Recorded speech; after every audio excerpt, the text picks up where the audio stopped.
नमस्कार विद्यार्थी मित्रांनो, आज आहे 19 जुलै 2026। आजच्या चालू घडामोडींच्या व्हिडिओमध्ये मी अभिजित तुमच्या सर्वांचं सहर्ष स्वागत करतो।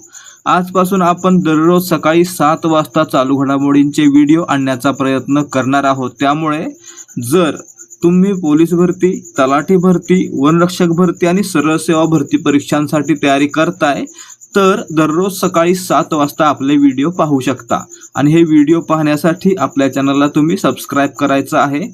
आता सुरुवात करूयात आजच्या प्रश्नांना। पहिला प्रश्न, डॉक्टर कुमार सप्तर्षी यांनी खालीलपैकी कोणत्या संघटनेची स्थापना केली होती? आता या ठिकाणी पाहायचं आहे, नुकतेच डॉक्टर कुमार सप्तर्षी यांचं निधन झालेलं आहे आणि मित्रांनो यांनी युवक क्रांती दल या संघटनेची स्थापना केलेली होती, म्हणून याचं उत्तर असणार आहे पर्याय बी। लक्षात ठेवायचं, 18 जुलै 2026 रोजी डॉक्टर कुमार सप्तर्षी यांचं निधन झालेलं आहे आणि त्यांनी युवक क्रांती दल या संघटनेची स्थापना केलेली होती। असे प्रश्न येऊ शकतात परीक्षेला। त्यासोबतच मित्रांनो त्यांनी विद्यार्थी, शेतकरी व सामाजिक प्रश्नांवर लढताना जन आंदोलन करून तब्बल 35 वेळा तुरुंगवास भोगलेला आहे। ठीक आहे, प्रश्न क्रमांक 2 कडे जाऊयात।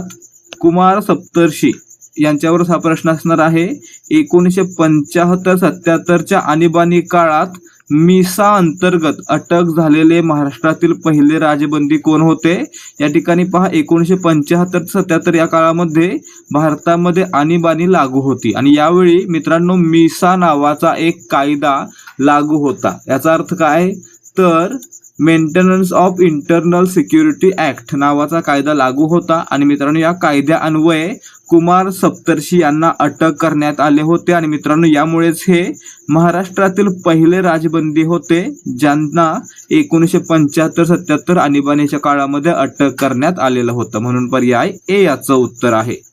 पुढे जाऊयात, प्रश्न क्रमांक 3, येरवडा विद्यापीठातील दिवस हे प्रसिद्ध पुस्तक कोणी लिहिले आहे? आता या ठिकाणी पहा, येरवडा तुरुंग आहे, येरवडा पुण्यातील ठिकाण आहे ज्या ठिकाणी सेंट्रल जेल आहे, म्हणजे येरवडा कारागृह आहे आणि मित्रांनो या ठिकाणी तुरुंगवास भोगत असताना त्यांनी येरवडा विद्यापीठातील दिवस नावाचं पुस्तक लिहिलं। कोणी लिहिलं तर डॉक्टर कुमार सप्तर्षी यांनी लिहिलेलं आहे, म्हणून याचं उत्तर पर्याय सी असणार आहे।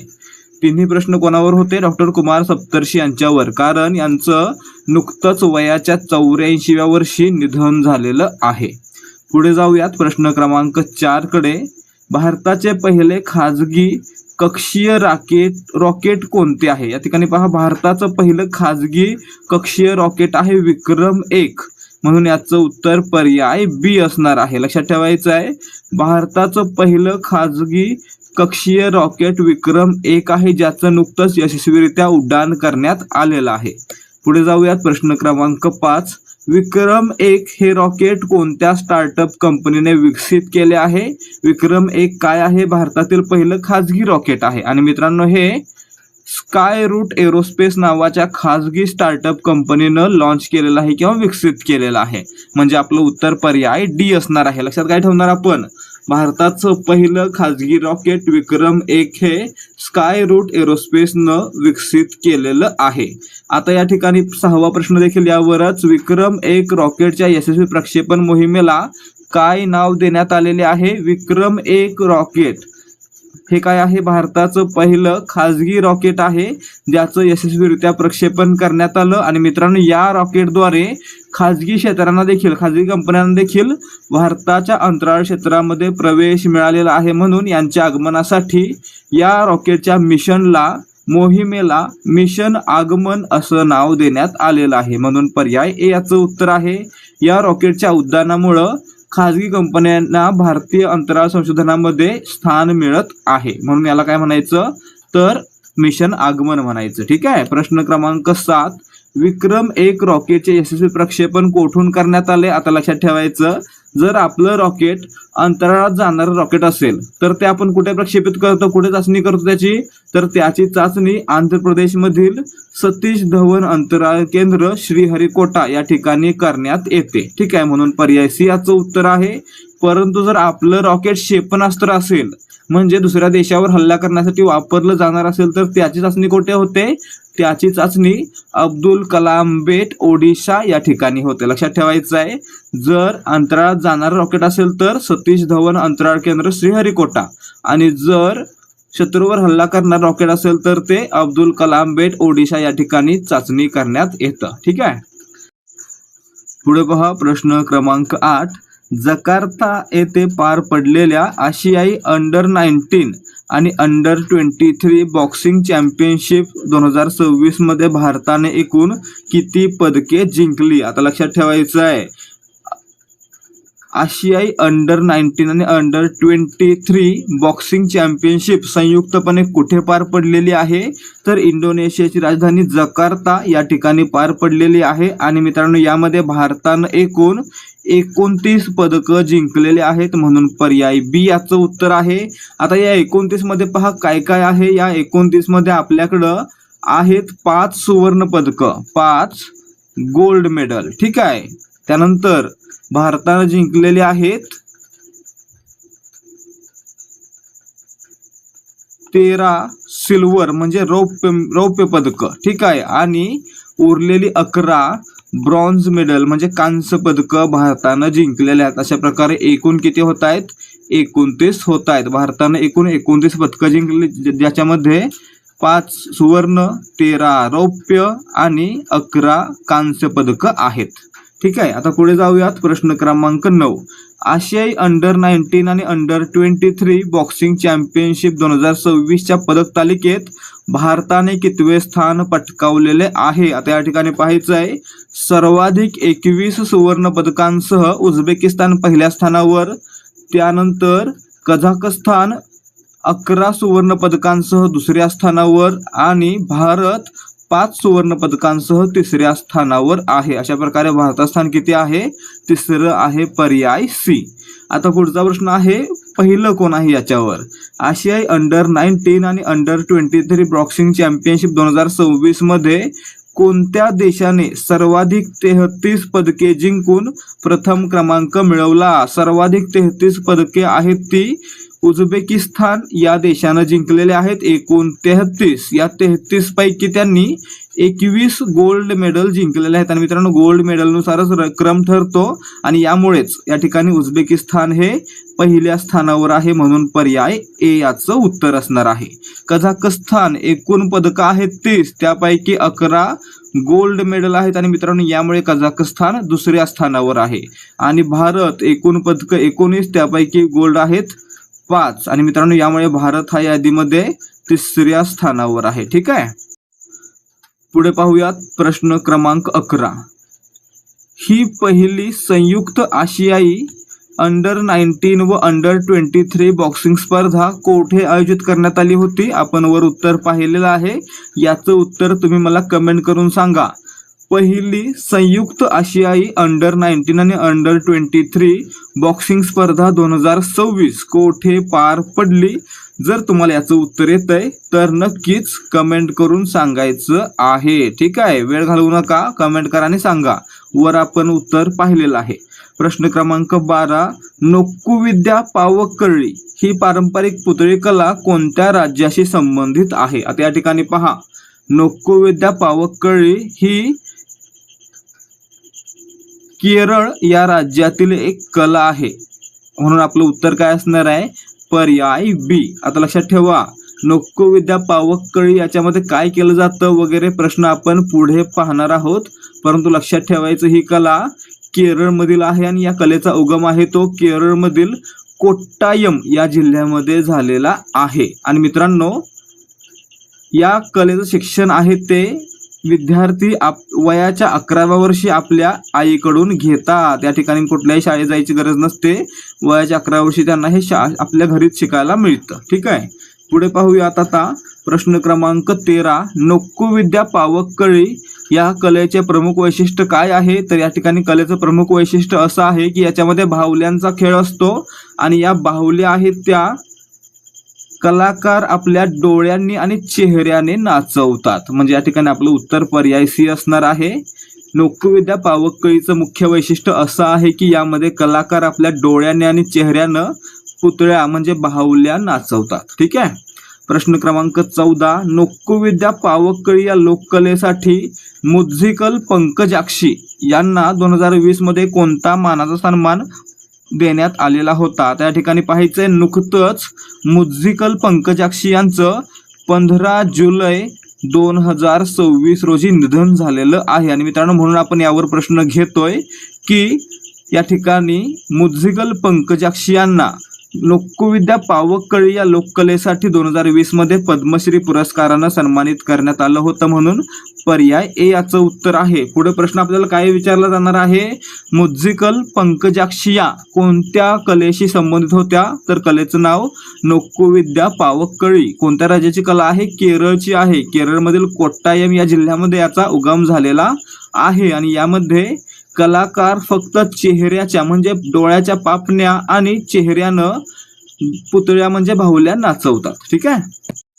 पुढे पाहूयात प्रश्न क्रमांक 15, कॅनडा स्थित फेअरफॅक्स फायनान्शियल होल्डिंग्स कोणत्या भारतीय बँकेत 60.72% भागीदारी खरेदी करणार आहे? आता या ठिकाणी पहा, कॅनडामधील एक कंपनी आहे फेअरफॅक्स फायनान्शियल होल्डिंग्स. ही कंपनी भारतातील IDBI बँकेमध्ये 60.72% शेअर्स खरेदी करणार आहे, म्हणून याचं उत्तर पर्याय डी असणार आहे. परंतु या खरेदीसाठी त्या बँकेला किंवा त्या कंपनीला RBI कडून NOC मिळवणं देखील आवश्यक आहे. पुढे पहा प्रश्न क्रमांक 16, फेअरफॅक्स आणि IDBI बँक यांच्यातील 60.72% भागीदारीचा व्यवहार किती रुपयांचा आहे? तर मित्रांनो, हा व्यवहार 5.5 अब्ज डॉलर्स म्हणजेच 52,932 कोटी रुपयांचा आहे, म्हणून याचं उत्तर पर्याय बी. लक्षात ठेवायचं आहे, 5.5 बिलियन डॉलरचा हा एक व्यवहार आहे. ठीक आहे. पुढे प्रश्न क्रमांक 17, IDBI बँकेतील या व्यवहारात भारत सरकारने LIC आपली किती टक्के भागीदारी विकणार आहेत? आता या ठिकाणी पहा, IDBI बँकेमध्ये भारत सरकारचा हिस्सा 30.48% आणि LICचा हिस्सा 30.24% आहे. तो हे विकणार आहेत कोणत्या कंपनीला? तर कॅनडामधील फेअरफॅक्स फायनान्शियल होल्डिंग्स या कंपनीला, म्हणून याचं उत्तर पर्याय सी असणार आहे. आता पुढे महत्वाची माहिती IDBI बद्दल पाहूया. IDBI ची स्थापना कधी झाली होती? IDBI ची स्थापना 1964 साली झाली होती आणि याचं मुख्यालय कुठे आहे? मुंबईमध्ये आहे. तसेच सध्या याचे CEO कोण आहेत? तर राकेश शर्मा हे सध्या IDBI चे CEO आहेत. ठीक आहे. आता बँकेचं घोषवाक्य काय आहे? बँक ऐसा दोस्त जैसा हे बँकेचं घोषवाक्य आहे. इत्यादी माहिती महत्वाची आहे, यावर प्रश्न येऊ शकतात. प्रश्न क्रमांक 18, पॉलिसी बाजारने आपल्या परिवार सबसे पहिले मोहिमेसाठी ब्रँड अँबॅसेडर म्हणून कोणाची नियुक्ती केली आहे? आता तुम्ही व्हिडिओ पाहताय तर व्हिडिओमध्ये ऍड देखील येत असतात आणि मित्रांनो, या ऍड मध्ये बहुतेक वेळा पॉलिसी बाजारचे ऍड देखील असतात. आणि मित्रांनो, यामध्ये दिसत असेल आता नव्याने की नवीन ऍड मध्ये अमिताभ बच्चन यांचा समावेश करण्यात आलेला आहे, म्हणजेच पॉलिसी बाजारचे नवीन ब्रँड अँबॅसेडर कोण आहेत? अमिताभ बच्चन. पर्याय ए. ठीक आहे. प्रश्न क्रमांक 19, पॉलिसी बाजारची ही विमा जागरूकता मोहीम कोणत्या नियामक संस्थेच्या व्हिजन 2047 शी सुसंगत आहे? आता मित्रांनो, IRDAI ही भारतातील विमा कंपन्यांवर नियंत्रण ठेवणारी सर्वोच्च संस्था आहे. आणि मित्रांनो, या संस्थेचं एक ध्येय आहे व्हिजन 2047. आणि मित्रांनो, या ध्येयाला सुसंगतच पॉलिसी बाजारची नवीन योजना आहे परिवार सबसे पहिले, म्हणून याचं उत्तर पर्याय सी असणार आहे. प्रश्न क्रमांक 20, मिंडौगास सिंकेविचियस यांनी कोणत्या देशाचे 20वे पंतप्रधान म्हणून शपथ घेतलेली आहे? या ठिकाणी पहा, मिंडौगास सिंकेविचियस हे युरोपमधील लिथुआनिया या देशाचे 20वे पंतप्रधान बनलेले आहेत, म्हणून याचं उत्तर पर्याय बी असणार आहे. या ठिकाणी पहा, लिथुआनिया एक युरोपियन देश आहे. कुठला? युरोप मधला देश आहे. आणि मित्रांनो, याची राजधानी कोणती आहे? विल्नियस आहे आणि अधिकृत चलन युरो आहे. आणि मित्रांनो, या देशाचे 20वे पंतप्रधान बनलेले आहेत मिंडौगास सिंकेविचियस. आणि मित्रांनो, यांनी कोणाची जागा घेतली? तर यांनी पंतप्रधान इंगा रुगिनियने यांची जागा घेतलेली आहे. ठीक आहे. पुढे जाऊयात. प्रश्न क्रमांक 21, लिथुआनियाचे नवे पंतप्रधान मिंडौगास सिंकेविचियस हे कोणत्या राजकीय पक्षाचे प्रतिनिधित्व करतात? या ठिकाणी पहा, लिथुआनियाचे नवे पंतप्रधान कोण? मिंडौगा सिंकेविचियस. मित्रांनो, हे लिथुआनियाचे 20वे पंतप्रधान असून ते लिथुआनियन सोशल डेमोक्रॅटिक पार्टी म्हणजे LSDP या संस्थेचे किंवा या राजकीय पक्षाचे प्रतिनिधित्व करतात, म्हणून पर्याय ए याचं उत्तर आहे. प्रश्न क्रमांक 22, लिथुआनियाच्या संसदेचे नाव काय आहे जिने 289 मतांनी या नव्या पंतप्रधानांच्या नावाला मंजुरी दिली? आता या ठिकाणी पाहायचंय ड्यूमा. ड्यूमा रशियाच्या संसदेला म्हणतात. डाएट जपानच्या संसदेला म्हणतात. ठीक आहे. नेसेट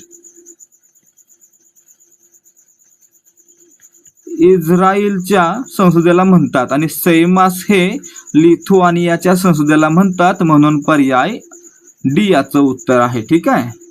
पुढे पाहूयात. प्रश्न क्रमांक 23, भारतातील पहिला AI एकात्मिक व्हर्टिकल विद्यापीठ कॅम्पस कोठे सुरू करण्यात आला? भारतातील पहिला AI एकात्मिक व्हर्टिकल विद्यापीठ कॅम्पस आहे तो चेन्नई या ठिकाणी सुरू करण्यात आलेला आहे, म्हणून याचं उत्तर असणार आहे काय? पर्याय सी, चेन्नई या ठिकाणी सुरू करण्यात आला.